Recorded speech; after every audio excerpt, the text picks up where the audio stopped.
Hey y'all, today we are going to be making a complete soul food meal in an hour and 15 minutes. I think that is great considering we're making hamburger steak, some smoked ham and green beans, sweet potato cornbread, and a mac and cheese in that time. Y'all, I have some tips in order to help you do that. Don't forget to check out my ebook in the description box.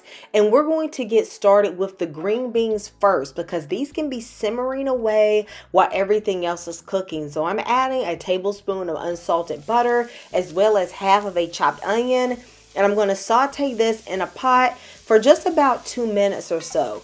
Now, to make this quicker, I have some chopped up smoked ham. You could also use chopped up smoked turkey, but you want it to be small so that it will get a little more tender faster.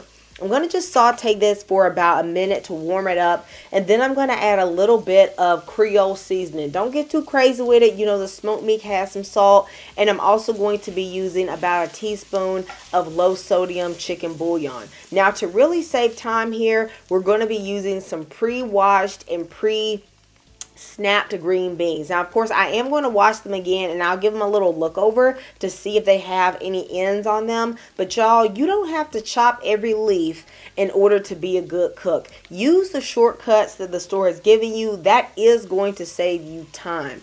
While I am going to be prepping my green beans, I'm just going to add a little bit of water and about a teaspoon of bouillon paste. And I'm just going to go and rinse off my green beans and just check to see if there's any extra stems left on there. It didn't take me no time, okay? Once I came back, my broth was already boiling. I rinsed 1 pound of the green beans and I'm just going to go ahead and throw them in there. I'm going to allow this to simmer covered just on a back eye for about 30 minutes, 35 minutes, really however long you want until your greens get to your desired softness. I add just enough water to let the water level come up to the green beans.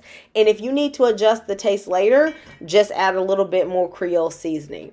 I am also going to have my mac and cheese going, so I'm going to boil some water, add in a bouillon cube with just a little bit of salt, and today I already had some penne noodles, and I wasn't going to go out to the store and buy more noodles, okay? So I know these ain't the mac and cheese noodles, but you can use them bowls if you want to, okay? I'm just doing 8 ounces today, and I'm going to boil this according to the package instructions, and then I am going to drain. Now, if you've enjoyed this so far, please go ahead and give me the thumbs up. It really helps my channel and my videos. And guys, I have a great tip for you on this mac and cheese. In order to save time, I'm going to go ahead and toss in my butter, and I'm going to use an alfredo sauce as a base. Now, I don't do this all the time, but let me know in the comments if you have done this before. I mean, essentially it's heavy cream cheese. This one is a little garlicky. It has a nice flavor, and I'm also going to be using this sharp cheddar.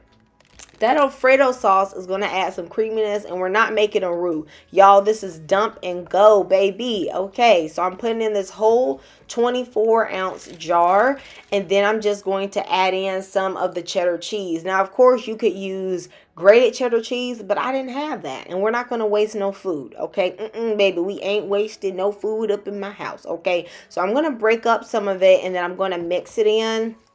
And then I already had some hoop cheese, so I'm going to end up adding that as well, and as well as adding a sazon packet, because y'all know I do like to have that orangey color, a little bit of pepper. I'll add a little bit of Vegeta. Of course, you could shred the cheese and grate the cheese, but I didn't want to do all that. All right, now if you don't want to bake it, you could actually just warm all of this up on the stove top with about 2 tablespoons of sour cream. But to me, I have to bake mac and cheese. I just can't not do it. All right. But the benefit of doing it this way is that we're going to have the mac and cheese baking at the exact same time that the sweet potato cornbread is baking. So we are getting a 2-for-1. I like to just add in an egg, but that's optional. You don't need to do that. Okay. And then I'm going to add it to my loaf pan. Now, to me, one thing you can't skip on the mac and cheese is adding a nice little coating, a nice little topping, a little bit of paprika. So no matter how fast I'm doing this, I am always putting that paprika on there. Okay. Now let me know in the comments, what are some things that you do to save time in the kitchen? Even if you want to put together a big meal, like what are some tips that you can just give everyone on how to save them some good time when they want to make one of these big meals. Now, I am going to go ahead and start this sweet potato cornbread. Now, I roast sweet potatoes all the time, so I'm just using a leftover sweet potato, and I'm also using 2 cups of a yellow self-rising cornmeal mix. That's very important here. Okay, you don't want to get just cornmeal. You can use any brand. However, the one I'm using is not sweet at all. This is not like Jiffy. It has 0% sugar. So I'm going to add a half a cup of brown sugar, y'all know, okay? A little bit of cinnamon, maybe about a half a teaspoon, and about a 1/4 teaspoon of nutmeg. I know you might be looking, I know some of y'all like, half a cup of brown sugar, what is she doing?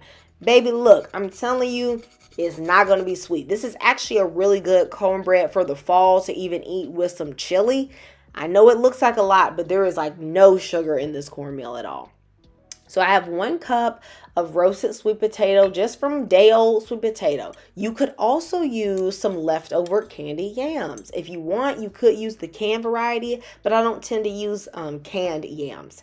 I'm also putting in half a stick of butter that is melted, that is salted butter, a half of a cup of sour cream, and 3/4 of a cup of buttermilk. But regular milk is okay. I'm going to add in an egg, a little bit of vanilla extract. Baby, then we're just going to mix this all together. And when I tell you this batter is thicker than a Snicker, baby, this batter is thicker than a Snicker. Okay, do you hear me? Do you hear me? Okay, you going to have to put a little, you want to stroke this batter a little bit, okay? Because that sweet potato got it thick, okay? Thick with 2 C's. Okay, y'all hear me? All right, you see that? You see that? All right. Now, Sister Mabel, she been heating in the oven at 400 with a little vegetable oil. Okay. Now, don't heat up, your cast iron skillet with butter, because that butter is going to burn. You don't want that. All right. And then I'm just going to go ahead and slide, this thick batter up in here, and I'm going to spread it out. You hear that sizzle? Okay. That sizzle lets you know that your cast iron skillet is hot and you're going to get a good crust. I'm going to put this in the oven at 400. It's going to cook in total for about 25 minutes, just like the mac. Now here I have 1.25 pounds of ground beef. This is 85% 15 ground beef. I don't personally think lean beef tastes too great in this hamburger steak. But I am going to add a little Worcester sauce, as well as a little meat magic, a little onion powder, a little garlic powder. Now I'm keeping it very simple because this is a quick meal. And I feel like when I do a lot of quick meals, I don't actually go overboard on the spices. I just do something very simple. Now, I put in my egg, and guys, guess what? I forgot my breadcrumbs. Baby, put them breadcrumbs in there, all right? In the description box, you are going to see the correct measurements for this hamburger steak. But you know what? It came out all right. You know what I'm saying? We ate it, okay, and we was happy. Now, once I mixed it up gently, I just adjusted the seasonings a little bit to my taste, okay? You don't want to overwork it. Now, I am going to go in and I'm going to make 5 patties with the amount of mixture that I have. And then I'm just going to let them sit at room temperature for about 10 minutes. You don't want to put cold meat in a hot pan. All right, I'm going to put a little butter into my carbon steel skillet. And this is on medium heat. You don't want the heat to be too high because you don't want the fond that's going to develop at the bottom of that pan to burn, because we need that to make a gravy. So a medium, even a medium low if you have to. Don't let the temperature get out of control. All right. I'm going to let these just sit for about 3 minutes, and then they have a good color. So I went ahead and flipped them. They don't have to be cooked all the way at this point. Now, just to show y'all that I'm doing all this at one time, look, I got my steak going. I got my cornbread in the oven. I got my mac and cheese in the oven. Okay, they're cooking at the exact same temperature and time. And then check it out. My green beans are still going at the side. At this point, I felt they were ready. So I just turned them off and I'm just letting them just stay warm in my Dutch oven. All right, see, this is how you can do this. All right, you really can do this in 1 hour and 15 minutes if you follow my steps. Then I'm going to take out my steaks, and then I'm going to go ahead and put in the last 2, and I'm going to cook them just like the first. Again, control the heat because you don't want that fond to burn. Now, while my burgers are cooking, that is when I go ahead and chop half of an onion. You don't have to have everything prepped at one time. You can do it in stages while you're cooking. I'm going to add some extra butter. Now, look, y'all know these old school recipes. Okay, don't be telling me about is it healthy, is it calorie conscious in the comments. I don't want to hear that. You know what you signed up for. when you click on these old school recipes, okay? I'm going to use a little bit of the Meat Magic, and then I'm going to go in with about 1.5 tablespoons of flour. I'm going to let this toast in the oil and all the seasonings for just about a minute or two. I'm going to stir it constantly, and then I'm going to start adding some water. I'm going to be honest with you, baby, I didn't measure the water, okay? You need to add enough water to get the amount of gravy that you and your family want, all right? And when you put in the onions, you could also toss in some sliced mushrooms if you want. But I didn't have that, so I didn't do it. Now, to make an easy gravy, I'm going to put in a packet of beefy onion soup mix. All right. You're going to instantly see the gravy is going to get dark. I also added in just a little bit of garlic powder and a pinch of sugar. Not typical, but I just felt like there was like this very slight bitterness in my gravy. So I ended up putting in like 1/4 teaspoon of sugar. And later, I added in just a little bit of thyme. I felt that herbal note just made it taste really homemade. Y'all, I know how to make brown gravy from the scratch, but this is just a really quick one.